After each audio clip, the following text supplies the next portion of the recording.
on in the royal household, and this week has been no different.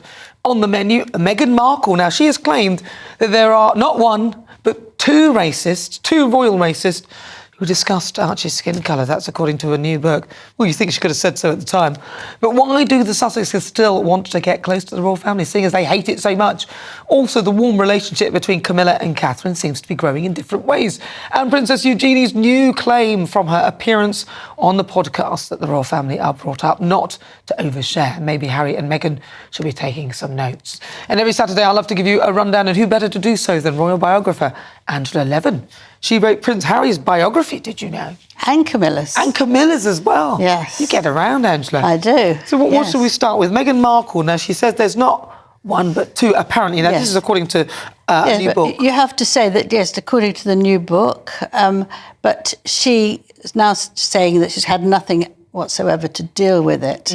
But that's what they said last time with the first book, and she had to go to court and apologise because she had done. So I don't believe that they haven't controlled this new book by Omid Scobie, and a lot of it is their wish to be horrendous but pretend it's not them. I think if you look back on how they behave, that's how they behave. Well, the thing that there's two people, first of all, it's like saying anything. I mean, I've got friends opposite me who actually all got 3 children, one's mixed, one's white, one's not white, and they discuss it a lot.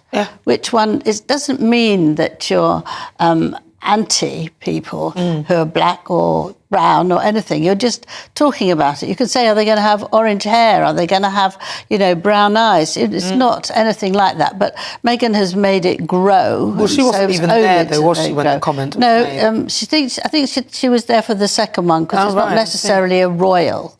But actually, in the beginning of 23, Harry was interviewed for his book, Spare, and he said that she didn't say anything about them being racist. It said it was unconscious bias, whatever that means. That's right, it wasn't a racist. And it wasn't racist at all. I remember. So we have this swap, which is what goes on all the time.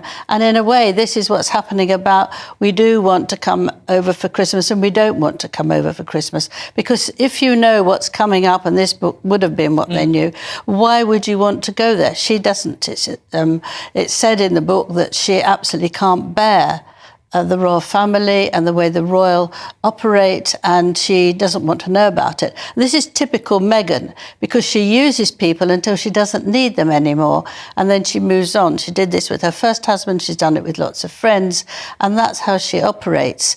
And it's cunning.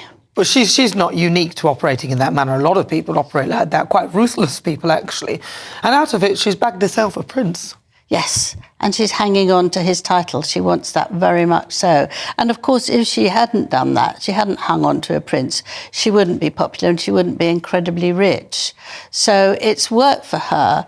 But does she want to come here to this country? No, of course not. Of course not. But does Harry? He said that he feels very sorry for his brother and his father because they're trapped. And he doesn't want anything to do with it. So now he's suddenly swapped, and he will forgive them and move on. So the whole thing is just a mess. And I hope that the king won't have them over, because anything he said is going to be spilled out into books and magazines. And this particular book, what's it called? This is Omid's. I mean, I call him Scooby-Doo, but Lady Colin Campbell calls him Scabies. Yes, that's quite a good one. Something End, isn't it? What is it now? There's something like, what is it called? I can't remember the book now. What's it called? Yeah, I'll look it up. It's that memorable. We've forgotten. Yes, Endgame. Endgame. And I wonder if it's his endgame, because I don't think anybody will want to speak to him afterwards. It's really nasty and unpleasant. I hope nobody buys it, just because I think some of these tell-all memoirs, I think some of them they're starting to have a shelf life, and people are going off the notion that somebody will do a tell-all memoir about something like the royal family. I've heard enough. Yes, I think people are fed up with the same old moaning. It's yet again moaning and moaning and moaning. And what he said about Catherine, that she's lazy, and she's jealous of Meghan. This woman is not jealous of Meghan. Why would she be jealous of Meghan? Well, because Meghan is cleverer and more beautiful and all that sort of stuff. She's got very close to Camilla, which is very interesting. Camilla tried to help her when she joined the royal family because she's had difficult experience when she joined, and Catherine was very, very grateful for that. They went for lunch and she often took her daughter and she told her all the sorts of things she could do and couldn't do. And now they've got a really good relationship. You could see at the last event that she wore red when they met people and Camilla was in blue, and then when it was the main meal, Camilla was in red and she was in white. They're working things out very well, and also when they do books, Camilla's got a book club, and Catherine does the children's book. She chooses children's books, and they've got that. They also go out to see art because William's not terribly interested in that. They go and do that. So they're building up a gentle... Very briefly, though, we've got about 30 seconds, on Princess Eugenie. They've been brought up to not to overshare. Yes, she put a podcast, and she said she was brought up not to share.